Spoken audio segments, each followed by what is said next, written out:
According to Barna, 47% of active Christian millennials say that evangelizing is wrong. Let's change the stat. Welcome to GoCast, a podcast designed to inspire and equip pastors and leaders to lead soul-winning churches. We have a mission to go and make disciples. This is GoCast.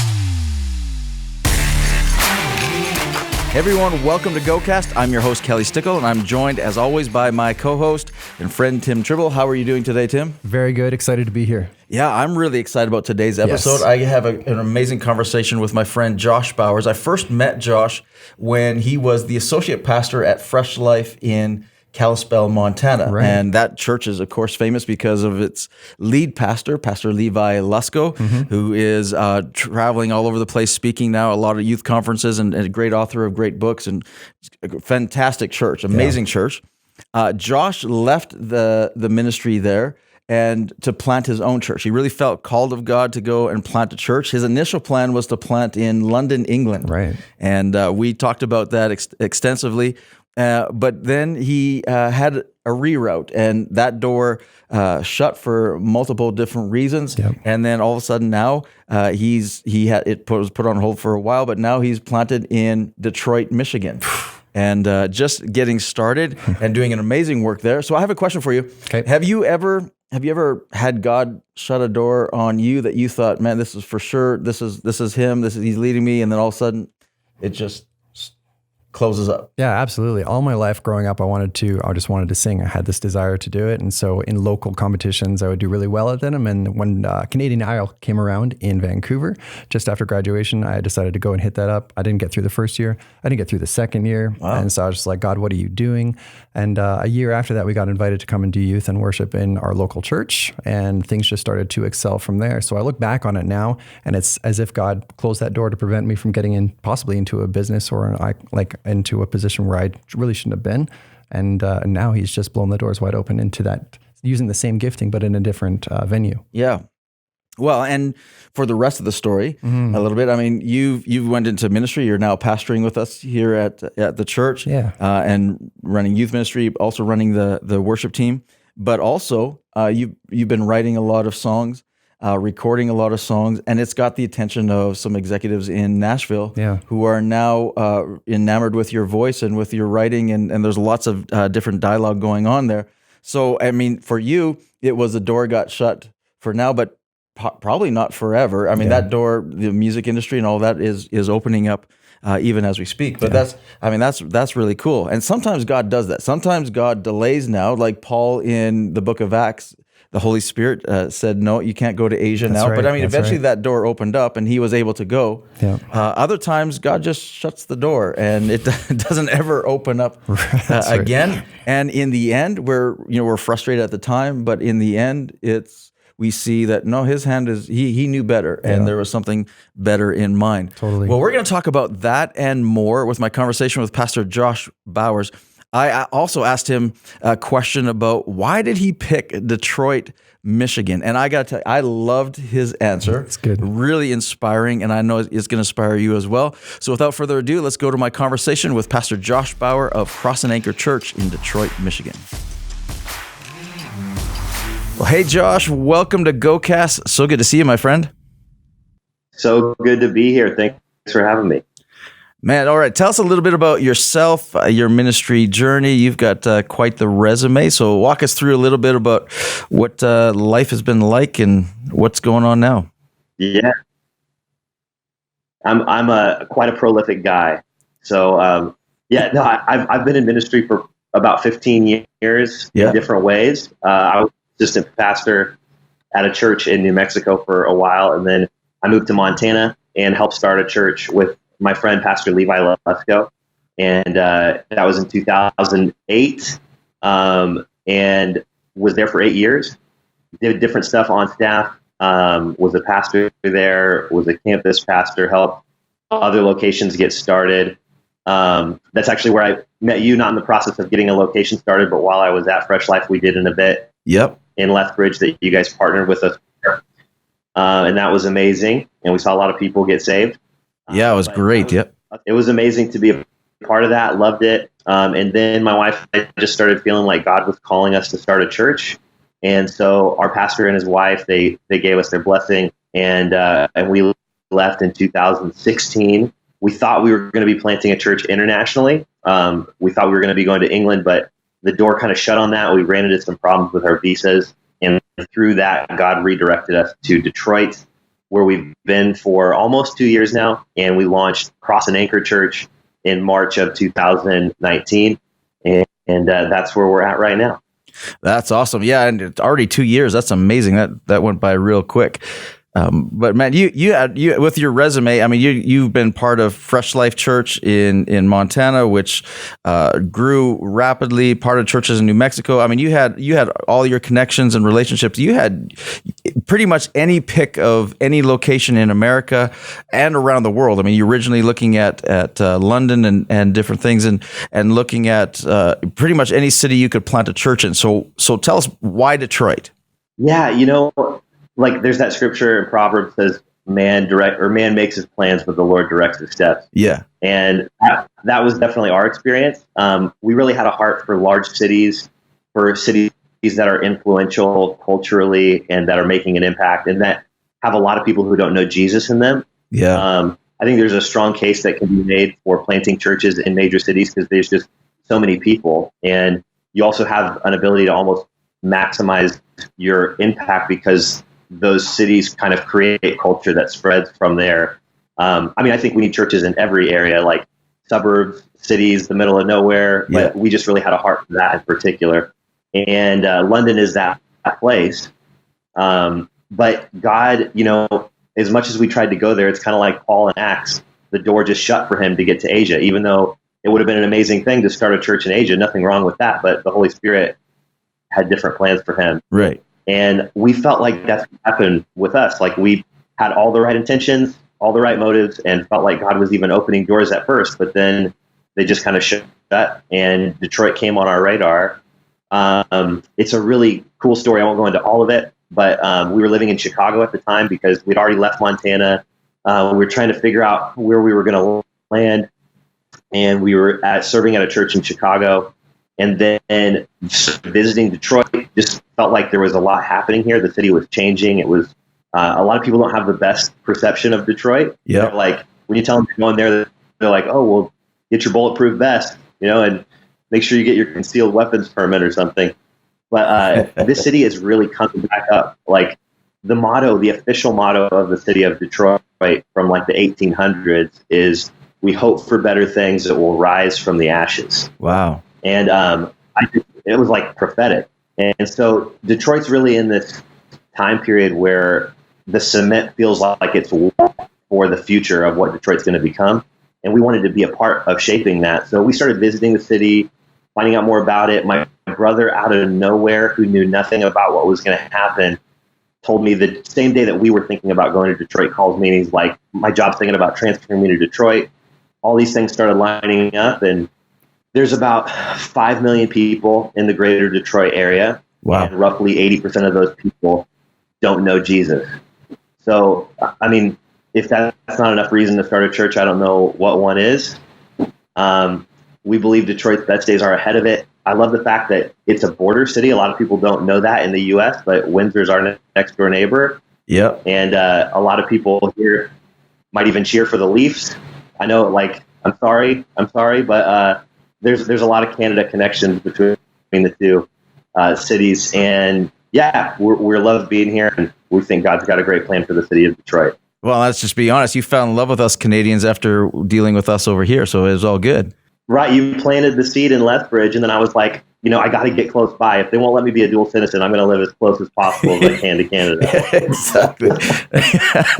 Well, that's awesome. I love your heart, though, in wanting to pick on a city or to take on a city like Detroit, where it's not Bible Belt, it's not prolific with lots of churches, large churches, all that kind of stuff. But you're taking on a city and saying, no, we want to plant here where the need is greatest, and we can make a big impact. Man, I love that. So you could have taken over a church as well. You've got the resume to be able to do that. That would have been easy. I'm sure there's churches that were offered to you. So why in particular do you feel the call to plant one? Because that's a totally different thing. Yeah, you're right. And I think that you do have to have a calling to do it. There were a lot of options that kind of materialized in that in-between period from Montana to Detroit. Options to take over churches, options to come on staff as a campus pastor, or in different ways at churches. And my wife and I just always felt like, no, we've got to plant. Part of that was just a clear calling from God. We got to a point, especially after London was really for sure not going to happen, where we were like, okay, God, did you really call us to this? Should we be planting a church at all, anywhere? And God really spoke to us from the book of Isaiah, chapter 54. I was just reading through it in my Bible. It was like I was going through the book of Isaiah. It wasn't like I was playing Bible bingo, but that was the next chapter in my reading plan. And it says, lengthen it says, take out the stakes of your tent and broaden them. Right. Because the woman who was barren is going to have children. And it says they will inhabit the desolate places and the nations. And next to that, in my wife's Bible, which I just happened to be reading in her Bible that morning, I don't typically do that, but there was a note that said church planting that she had wrote next to that. Wow. And that was really confirmation. Like, okay, we still need to plant a church. And maybe it just wasn't where we thought originally. But I think inside of me, just on the more natural level, I do like to start new things. I like to kind of, not be stuck inside of a box. I like to be able to experiment. I like to be able to kind of try different things. And obviously at the core of planting a church is the heart to reach lost people. Yeah. Because I think church planting is still the best way to reach people who don't know Jesus. And statistics actually prove that churches that are newer have a higher rate of conversion than churches that have been around for a while. And so I think we need both. And sometimes it's just doing a thing that's been going on in a new way. But I just really felt called, like, we need to start a new church in the city of Detroit. And we're loving it. We're figuring things out. We're like less than a year old. We're about the same age as my daughter, who can't talk or walk yet. And still we've got to change a diaper. And I feel like that's kind of where we're at as a church. We're stumbling around. We're figuring it out, but we're enjoying it at the same time. That's very cool. All right. So the name of the church is Cross and Anchor. Tell us, I mean, you're almost 2 years into the whole process there. So tell us about the plant, tell us about the church and how things are going now. Yeah. So we got here in the summer of 2018. Yeah. And we just hit the ground running. We had waited so long to get the church going that we felt like we had to make up for lost time. So we didn't wait around. We started meeting people. We didn't know a soul in the city of Detroit other than my brother and his family who moved here, and they also didn't know anybody. So we just started going to coffee shops. I started working at a co-working space downtown so I could rub shoulders with people. I went to anytime I got invited to go somewhere, I went there. Didn't matter if I wanted to or not. I just wanted to meet as many people as possible and hopefully find some people who are interested in starting a new church. So we went around and within a few months, we did our first vision night. And at that first one, we had a pretty decent turnout for going somewhere where we hadn't known anybody when we started. I think 40 people showed up that first vision night. Yeah. And then from there, we just kept building. And it was a long process. It wasn't like it happened, overnight. But I remember after our second vision meeting, another time where God just really spoke to me through his word. There's a passage in Exodus where he tells the children of Israel, you'll take the land little by little. And I was like, okay, we just got to keep being faithful, moving forward. And so we started in January doing launch team meetings. We had a team that was getting ready to start the church. So we kind of transitioned them from, hey, we're just hanging out to let's actually do this. And then we opened the doors in March of 2019. And we had a really great launch. We had somewhere between 200 to 300 people. We were packed out in this venue that we were in. Yeah, that's awesome. Literally no seats left. And and then it's just been a wild journey since then. Wow, that's great. I mean, it's fantastic to be able to launch for people looking at planting a church. And, I've planted a number of churches. I always tell church planters, if you can launch big, launch over 200 at least, because the hardest churches to grow are the ones under 100, and the second hardest ones to grow are the one under 200. And once you get over that critical mass, it seems to you can get skip a lot of steps by going there. So it's great to see that kind of a launch. So in the process and in the church, what's been your biggest victory so far? I'd say the biggest victory has been people coming to Christ. Yeah. I mean, we've had, I don't know the exact number as of today, but we've had over 100 people who've given their life to Christ since we launched. And I mean, that's what it's all about. Like, we could shut the doors to the church tomorrow and feel like we made an impact for it. But we also feel like we're just beginning and God has more. But that has been amazing. And, I feel like after you start planting a church, your mindset shifts a little bit. Like, I think I used to view success as like, oh man, our church is so big, or it's this size or whatever. And we definitely have a heart to grow. Like, we're not one of those churches who's like, oh, we just always want to be our size right now. We want to change the city. We want to be as big as we can be. Yeah. But like, I don't view success like that so much anymore. I kind of view it as like, hey, we're still here. Like, we didn't stop. Like the doors didn't shut. We're still around, and just being faithful. I heard somebody say, Pastor Carl Lentz was sharing a story between him and Brian Houston, and he was like asking Brian, okay, what's the secret to success? And Brian's like, okay, you ready? And Carl's there with like a notepad and a pen. He's like, yeah, I'm ready. He's like, okay, here's the secret. Keep showing up. That was it. Yeah. So, we're just trying to be faithful, but people are coming to Christ. People are being reached. We're getting ready to start 2 services next year. So we're excited about that. And God's working. That's awesome. So, I mean, so that leads me to the next question, which, and I know in a city like Detroit, when you take on big cities, and, we all get the romantic idea in our eyes that there's so many people we could reach, we can go so big in a big city, but there's obstacles, massive obstacles to planting churches in large city. Namely, just my guess, we haven't talked about this ahead of time or anything like that, but I'm guessing that facilities is one of your biggest challenges. Would that be the case? I mean, trying to find facilities in big cities is typically a big challenge. Or what's been your biggest challenge? Yeah, there are a lot of obstacles in large cities that maybe don't translate if you're planting in the suburbs or somewhere else. Facilities are different for sure. Parking is an issue. Yeah. It's rare to find a place that has its own parking. The cost obviously is a lot higher in a city. And you're usually renting a space unless by some miracle you're able to purchase a building. Yeah. We're in a pretty fortunate situation where we're renting, but we're the only people in the building. So we actually get to keep our stuff up, which is that's awesome. And there is a small parking lot connected to our building, but most of it's street parking. Yeah. But I think for us, the biggest challenge inside of a city has just been, in our context, this is probably unique to us, might not, be somebody else's struggle, but there's a lot of racial tension in Detroit, and has been for a long, long time. And so there's people moving into the city from outside of it. There's this whole kind of new wave of people coming into Detroit, and then those who've been here for a long time sometimes feel displaced or overlooked or marginalized. And so we have to kind of walk this line of we're excited about the things that are happening that are new, but not at the expense of hurting people who've been here for a long time. Wow.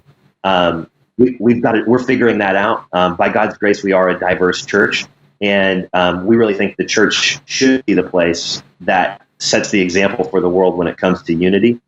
And we want to showcase that to Detroit and beyond. So, but that's been an interesting struggle being here that I haven't really had to deal with other places where I've been in ministry. Wow. Yeah. Yeah. That would be a little different than Montana, I would think.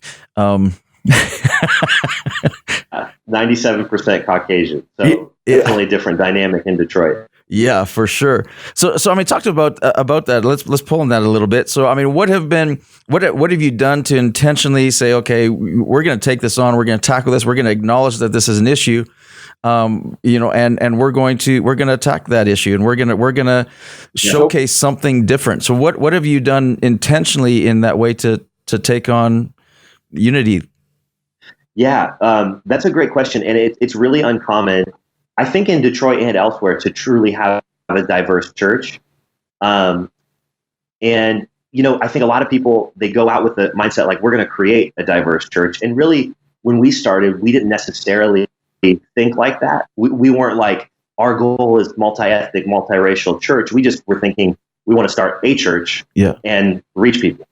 But I do think that actually has helped us, because sometimes when you force that, like it doesn't actually happen. It comes across as forced, or it doesn't seem genuine or authentic. Right. So our part has been, we just want to be a representation of what our city is like.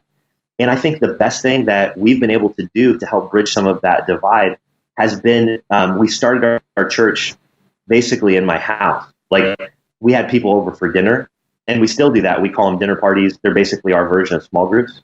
And our house, like, represented around our table, was a diverse group of people. That's awesome. So I think, like, the best way to accomplish diversity and unity is, I really think your church is going to be a reflection of who sits around your dinner table.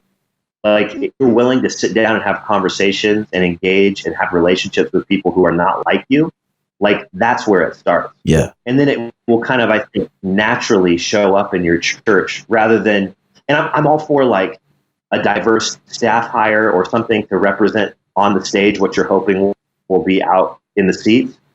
I think that's good. I just don't think it can replace what you're actually doing in your everyday life. Like, it's gotta be both. That's so good. That's so good. All right, let's talk about, I mean, you're winning souls at an exponential rate. And I mean, it's more than just because you're a new church and a church plant, although there's elements to that is true. But talk to us about what's your most effective strategy as a church for winning souls. Yeah, not to come across as over spiritual, but like, really our best weapon is prayer. Yeah.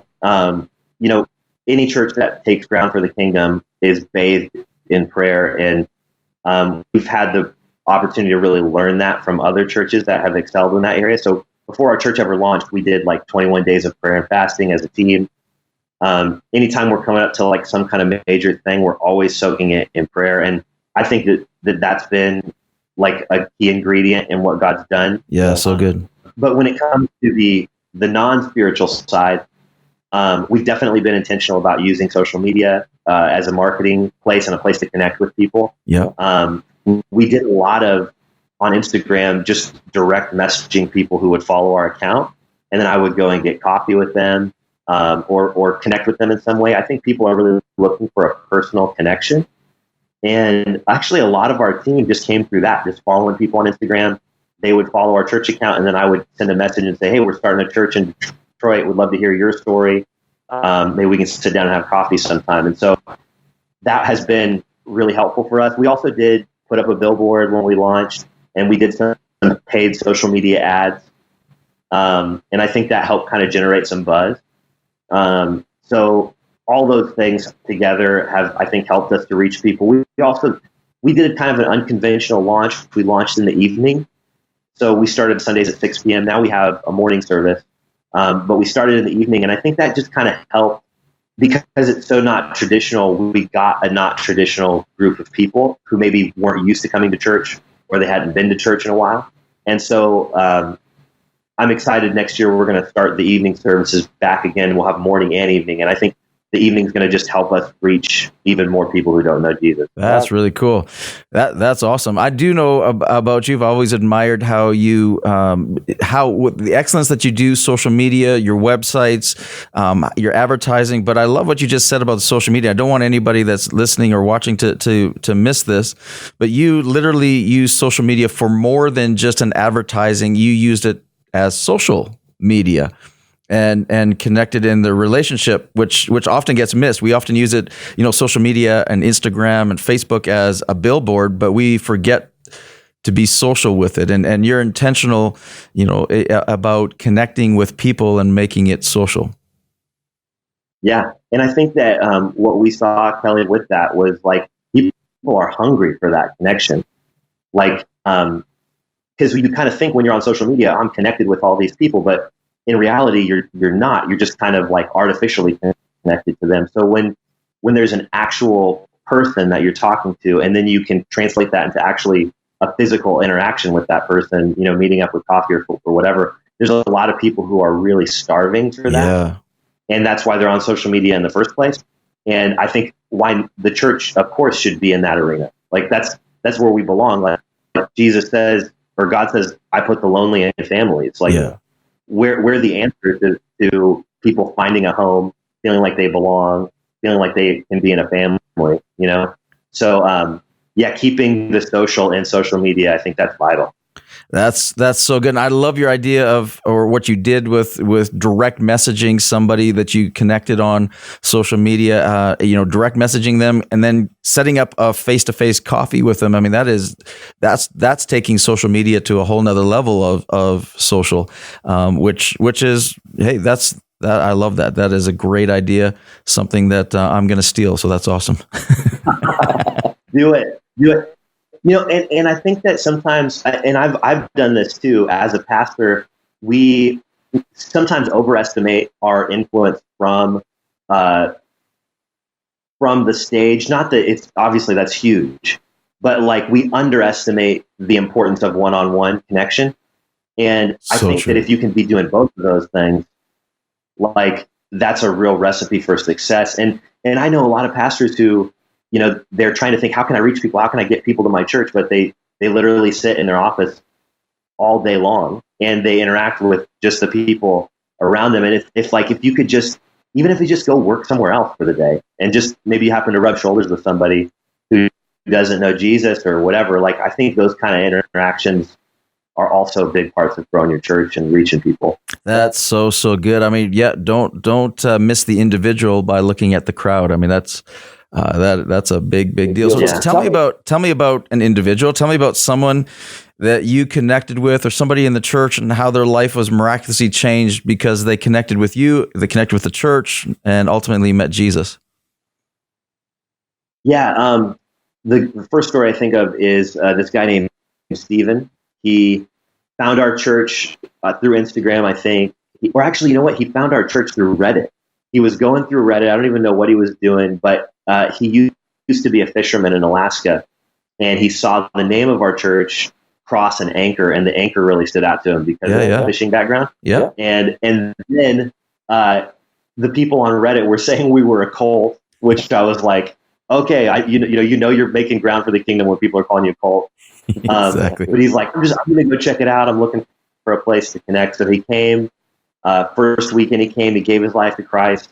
A couple months later, he got baptized. And then to find out some of his story of where he was coming from, like heavy drug addiction in his past, really a lot of like bouncing around from place to place, just not being rooted and grounded somewhere, not having a home. And then to see like he was riding his bike around Detroit one day, he was telling me this story. And like somebody, while he was stopping somewhere, somebody stole his bike and he was trying to find it and he was getting so mad. And then he ended up walking by a prison and he was like, it was like God spoke to him like, man, if it weren't for Jesus, like this is where I would probably be. Wow. And his whole attitude changed and like he started praising God and like just to see the transformation taking place in his life. He actually did end up going back for a season to Alaska to fish, but now he's back in Detroit and he's going to be at our church again. But he was like, I want to make money because I want to help kids who are on the street like I was so that they don't have to be in that situation anymore. And it's really, really cool what God's doing in his life. That's really cool. And that's why we do what we do and why we plant churches in cities like Detroit. And I mean, those stories that's motivation enough just to say, man, that a life change like that is worth it all, worth all the pain, worth all the struggling to find a place with parking, worth all the effort that goes into it. It's so good. Totally. Man, all right. So what advice would you give to a pastor who wants to see souls like that guy saved in his or her church? Well, yeah, I think that you have to, our vision statement is to see new life in Detroit through Jesus Christ. So I think that as clear as you can be with yourself and with your team to spell it out, like, this is the kind of church that we are. Like, we're not here for ourselves. We're not here to be another social club. We're here to reach our city, and we're on mission. Because inevitably you're going to get to the point in your church where it's so much more comfortable to just stick where you are and do what you've been doing. Yeah. But that's going to mean that you're going to not be able to reach new people. So I think you have to be clear from the outset. We're a soul-winning church. We're a church that is here to impact eternity. And come hell or high water, that's our objective. And so we're not going to get comfortable. We're not going to take it easy. We're going to go hard after this, and we're going to sacrifice to make it happen. So, I just think being clear and setting it out front. That's so good. So good, man. This has been so awesome, and it's great to reconnect with you again, and love what you're doing. Love watching from a distance your church. Love seeing Cross and Anchor and your stories and on Facebook and celebrating everything. The building you're in, by the way, looks really stinking cool. It's got lots of character in it. I was like, it looks awesome. But yeah, it's cool. It's this old, Catholic church building, actually, and it's just been sitting there vacant. And it was in a neighborhood that we wanted to be in, and God opened the door to make it happen. So we're a new baby church. We're still a smaller church. Our building seats 800 people. Wow! But we're praying that God's going to fill it up, and that it won't even be enough room. Yeah. Absolutely. That's really cool. Man, this has been so good. Is there anything that I should have asked but haven't yet? I love this conversation. I love what this podcast and what you guys are doing with this whole thing has been great. I've been following along on social media, seeing the guests, seeing the quotes. I think if you're a leader out there and you're discouraged or you're like, is this worth it? It is. And you never know when the breakthrough's coming. You never know what God's going to do. So keep going at it. And I think don't be afraid to take big steps of faith. That's where you find God, and He does the miraculous. So, I don't have anything else to say. I'm a big fan. That is awesome. Well, we appreciate that. We're a big fan of you. I really like that scripture that you brought up about, what God showed you about, hey, just take the ground with little steps at a time. And I think that's really encouraging for a lot of pastors listening. We always imagine the next big breakthrough is going to be a big step, but sometimes the next big breakthrough is a series of little steps. Being faithful in that. And so I really appreciate that and hope that's going to encourage someone. I know this conversation has encouraged a lot of people, and I really encourage people to follow you and online and on social media. Check out Cross and Anchor Church. I mean, there's lots that we can learn from you, and lots that I have learned from you over the years. So where can our listeners connect with you online? Yeah. So if you go to Instagram, we're crossandanchor.church. If you search Cross and Anchor Church on Google, it'll probably pop up. We've got a Facebook page too. I'm Josh T. Bowers on Instagram if you want to follow me. And next year in Detroit, we're actually doing, because I just looked around, there wasn't anything like it in our area. We're doing a conference, Cross and Anchor Conference. So yeah, I saw that. If you're around the area and you want to check it out, we'd love to hang out with you for the weekend. But you can find all that info if you follow Cross and Anchor Church on Instagram. That is so good. Yeah, tell us a little bit about the conference, because that's really good. I just saw that the other day. Actually, you got what? Carl Lentz is coming, and you got some big guys coming. There's going to be quite a deal. Yeah, I couldn't believe it that he was willing to come and lend his voice to our city. So we're really excited about it. Like I was saying, I looked around in the Detroit area. I didn't really see a lot of events like that happening. I know I've really been impacted in my life by things like that, whether it's a Passion Conference or VU or Zoe or something like that. And so we wanted to bring something like that to Detroit. So we just said, hey, let's see if we can get some people to come. So Mac Brock is coming used to be with Elevation Worship. Yep. Sean from Passion City Church is coming to lead worship as well. Carl Lentz is going to be speaking. And we're really trying to rally not just our church, but churches around Detroit and even the region. So whether that's into Ontario or over to Ohio, We're praying. We're renting out a pretty large venue in our city, and it's going to be next summer, June 19th and 20th. And it's crossandanchorconf.com, has all the info, and you can register there. But we're praying it's kind of like a spark that gets lit, that just ignites revival across Michigan and Ohio and into Ontario. We really feel like God's getting ready to do something big. So good. Well, I encourage everyone to check that out and attend if they can. And that is awesome. Thank you so much, Josh, for all that you're doing. And thanks for adding your voice to GoCast, man. We really appreciate it and appreciate you and all that you're doing. Thank you too. Love you, Pastor Kelly, and a big fan of Victory Church. So keep it going. Yeah, bless you, man. Love you too. What a great conversation with Pastor Josh Bowers, man. I'm so inspired. There's so many things that he said in there that were really good nuggets. Were encouraging. Yeah. So what stood out to you? Yeah. I mean, like you said, the whole thing was great. What really pointed out to me was when he said that prayer does more than promotion. Yeah. And we get so wrapped up in our programs and making sure that people know about what's going on in our church that we forget that the subtlety and the power of prayer and just getting God to move on people's hearts to come to what we're setting up is so much more powerful. So good. I'm so glad that he said that, because I've always admired Josh. One of the things that I think he is an expert at and phenomenal at is the social media and the promotion and advertising. He's always done, whether it was with Fresh Life or with what he's doing now with Cross and Anchor.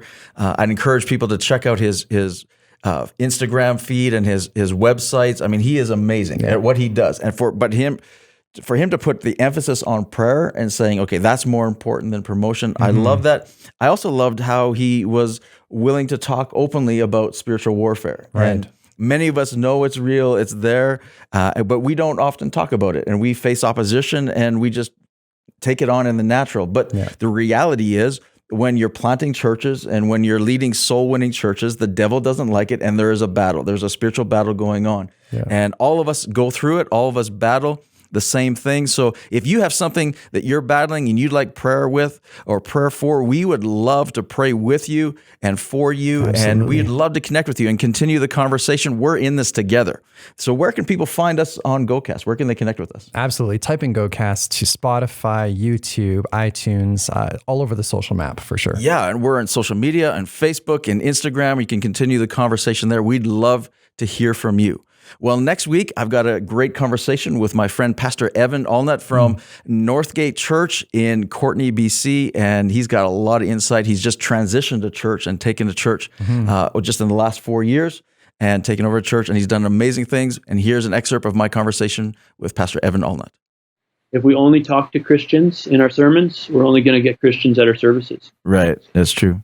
I heard a great line from a pastor mentor of mine once upon a time. He said, Evan, always make sure that you're speaking to the people who aren't in the room yet. Well, super excited for the next episode with Pastor Evan Allnut. Join us again next time. Thank you for joining us today. Hope you enjoyed the conversation. We'll see you next week. Thank you for joining us for this episode of GoCast. We hope you feel inspired and better equipped to take your community for Christ. Make sure to subscribe to receive each new episode as it's released. Let's go and break the stat together.